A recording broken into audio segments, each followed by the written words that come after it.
In today's video, I'm going to teach you how to combine two documents into one in Canva.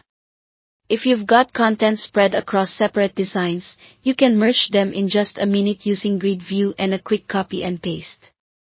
Here's how to do it clearly and confidently. Start by opening both documents in Canva in separate browser tabs. One is your source, where the pages you want live, and the other is your destination, where everything will end up. Keeping them in two tabs makes switching back and forth simple and prevents you from accidentally pasting into the wrong file. In your source document, move into grid view so you can see all your pages at once. Look to the bottom right corner of the editor for the grid view icon. It looks like a small square made of smaller squares. Clicking it collapses the editor and displays page thumbnails, which makes selecting exactly what you need much easier.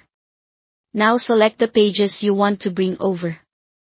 Click a single page to select it, or hold Shift and click another page to select the entire range between them. If you need non-adjacent pages, you can hold Ctrl on Windows or Command on Mac while clicking individual thumbnails.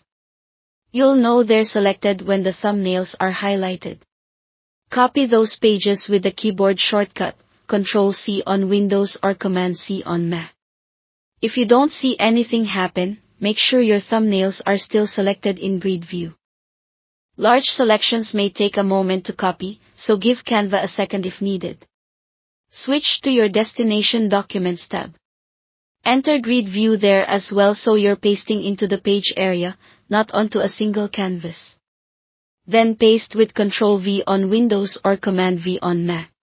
Canva will insert the pages from your source document into this one, preserving layouts, text, images, and most formatting. Depending on the document, the new pages typically appear after your existing pages. If your selection included animations or video, Canva brings those too, so everything stays consistent. That's it. Thanks for watching.